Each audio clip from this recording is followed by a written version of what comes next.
What's up, H-Town? Welcome to an abbreviated episode. We'll call it 15 and a half of the Bleav in Astros podcast here on the Bleav Podcasting Network. I'm Jeff Balke with, as always, Jeff Blummer in the middle of an Oakland series right now, in town, getting ready to hit your last road series of the year. So let's just start by saying this. I'm pretty sure Yordan's hands are okay. Oh my gosh, dude! Did you see that last night? Three Yes. bombs, and poor Adrian Martinez, who had to give up all three bombs, so And a fourth. So the first time in Astros history, you have got a guy in Yordan Alvarez to hit 3 home runs off the same pitcher in the same game in franchise history. So this team, this pitching staff, this offense continue to make history. But Yordan Alvarez in that ball game literally left me speechless. Like the first 2 home runs, I'm impressed. 434, 431 as far as distance, and then he absolutely obliterates that third one at 464. And I had to sit back in my chair and just stare at TK going, what the hell just happened? I mean, 464, I was like, good grief, Yordan, that ball has a family. I mean, he just destroyed that thing. Yes, he did. That thing is now officially lopsided. It'll be easier for whoever the fan was to set it on the shelf because it won't move because that one side is just flat.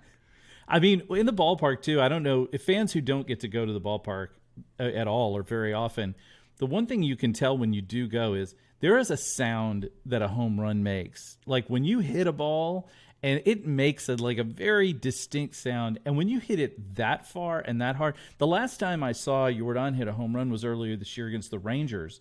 And that one was, 405, something very modest or whatever. Yeah, just a, flick of the wrist. But that ball, you could hit, the minute it came off his bat, it sounded like the entire ball exploded. And I feel like, that must have been an incredible sound to hear that. I mean, never mind to watch it go 464 feet. No, it's literally explosive in every sense of the word, both audibly and visually, because sitting where we sit in Minute Maid Park, we've probably got one of the best seats in the house right behind that club section, behind home plate. And to see the ball jump off his bat and elevate as quickly as it does, it's nothing short of remarkable. It's nothing short of speechless. I played an era with Sammy Sosa, Mark McGwire, Barry Bonds, and those guys would hit prodigious shots, and it'd be a lot of fun to watch. And Yordan Alvarez, for me, much like Aaron Judge, I'm sure for Yankee fans, it emulates what that experience was like. So I'm just absolutely in love with the fact that he is going to be an Astro for the next 6 years and be doing that on a consistent basis. And if he does keep this up, I tweeted this out to a fan the other day. If he keeps this up and keeps this pace year in, year out, he is going to go down as one of the best hitters of in my top 5 all time. That's incredible. And by the way, not to pimp you too much as Blumstradamus, but it was you who said not long ago, just a couple of weeks ago, that you felt like he was going to bust out of his slump and he was going to start hitting home runs. I'm sure you probably didn't think he was going to do it all in a single game against one poor bastard pitcher. Yeah. But yeah, I mean, you were right on top of it. You said you could see him coming around and you could see the swings getting better. And so, hats off. I appreciate that, but that's also a luxury of my job, also getting to stand behind the cage, during that time that he was coming back from a couple of days off to see how that wrist was going. And just there's a certain bat path that he takes, and there's a certain explosiveness, maybe about 7 or 8 inches before contact, where you can really see the hands work. And I just had a feeling that it was coming, and then there's a little bit of disdain for the baseball, obviously, but there's also a little bit of, oh yeah, remember me kind of swing now that Yordan is taking, going, yeah, I had a little bit of a slump, but I'm back. It's funny too because he's such a soft-spoken guy, and he's not demonstrative in any way. I mean, but it did feel a bit like, coming back and being like, let's not be too hasty on talking about my demise here, or talking about, and the fact that he said something about his hands to me was really notable. It's like, listen, it's not my hands, I'm fine. And then the very next game, he comes out and just is like, just in case you were wondering what I was talking about, everything's good. And as long as things are good with him, things are good with the Astros. When he hits, and let's not set aside the fact that Justin Verlander no hit through 5. I mean, good grief. And then there's to me at this point, he is far and away got to be the favorite for Cy Young. I mean, given all of his stats and all of his numbers, and just the fact that he's just game in and game out, just dominating opposing hitting. It's amazing to me that his strikeout rate can go down compared to the last couple of years that he had been healthy, and all of a sudden he's better. So he's using the defense behind him. His contact rate is up, but that doesn't matter. This guy still goes out there and absolutely tries to annihilate you. And the second that I say that, he went out and struck out 9 in 5 innings, by the way. I know it's the Oakland A's. I know that they are the league's worst hitting team against spin. At 169 was the average coming into last night. That'll change today. Right. But he abused the fact, and that's what I love about him, is that he is relentless in his pursuit of being great, in being healthy, setting a standard, but also exposing weaknesses and absolutely just destroying other teams, any will to go out there and survive. But he's back. He is the Cy Young. I'm in complete agreement with you on that. Yeah. So I just want to dig in a little bit onto some of these rule changes that are coming for next year, because I'm curious to get your opinion. I think, obviously what they're trying to do is speed up the game and increase offense. That's what baseball wants. And so that's what a lot of these rules. I thought it was very notable that the 4 active players who were on the rules committee all voted against these rules, which I thought was really interesting. So I'm curious to get your take. I mean, to me, the least interesting is changing the size of the bases. I mean, maybe it'll result in a few more steals.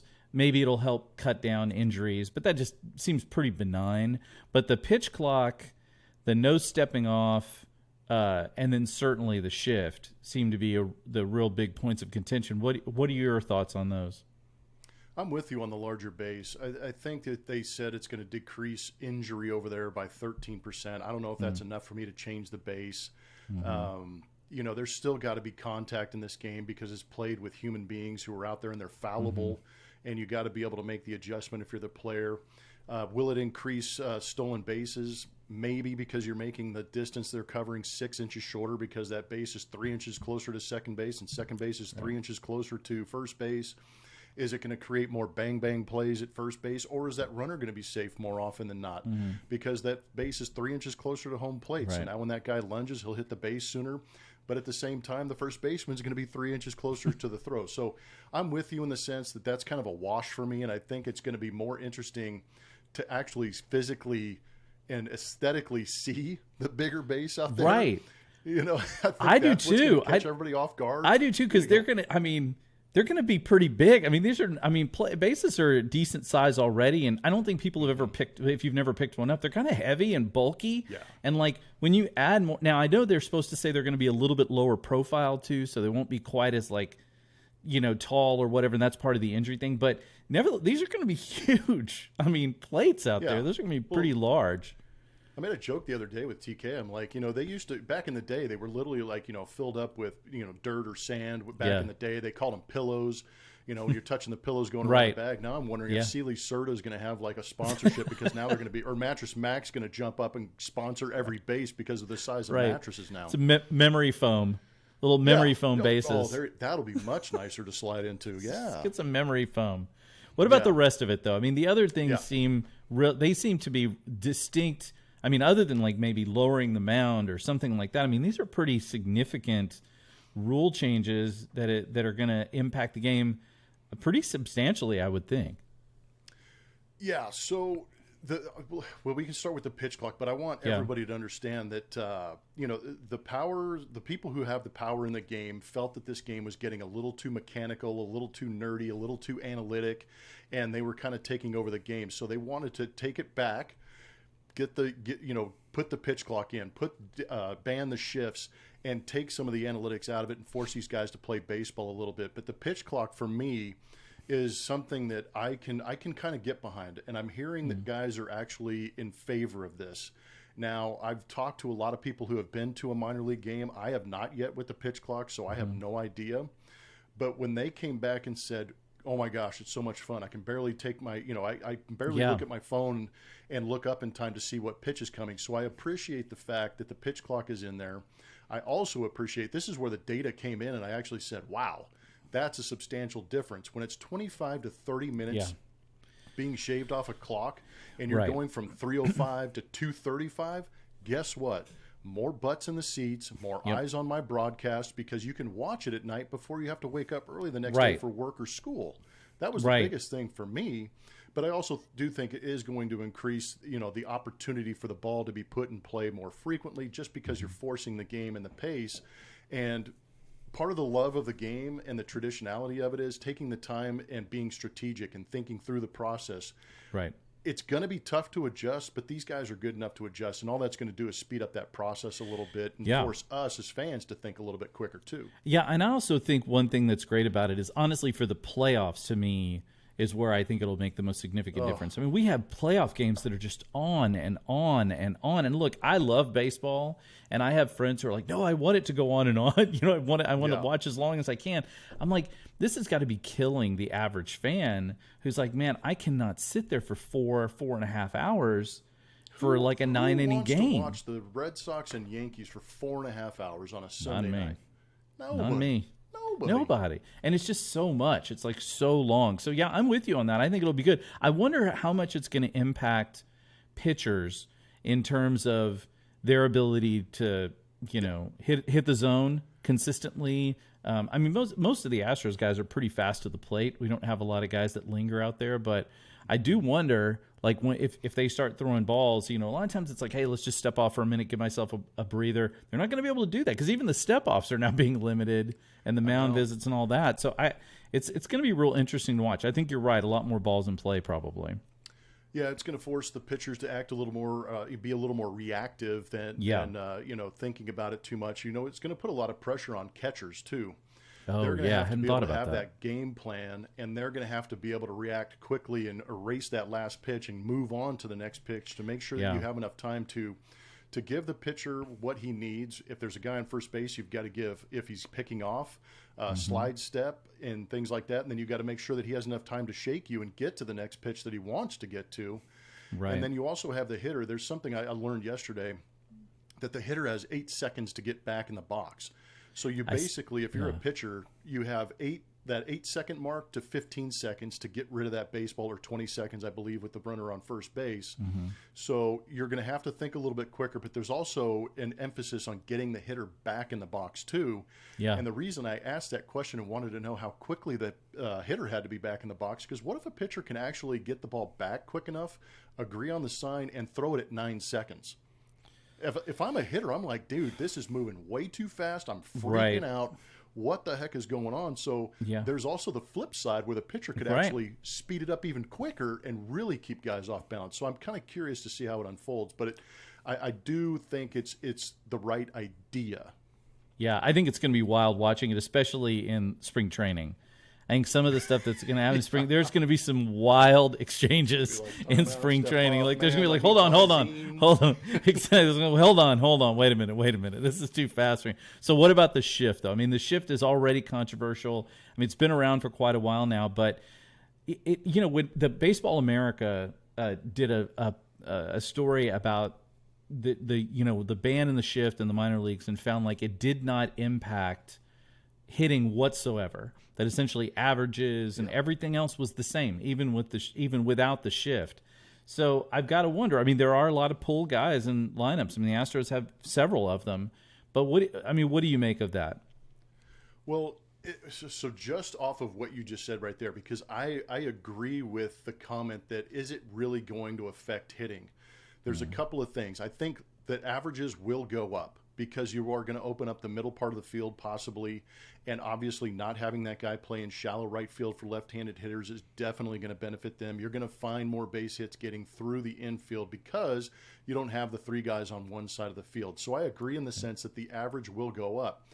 My issue is none of these rules, any 3 of them, none of them are going to affect the ability to make contact.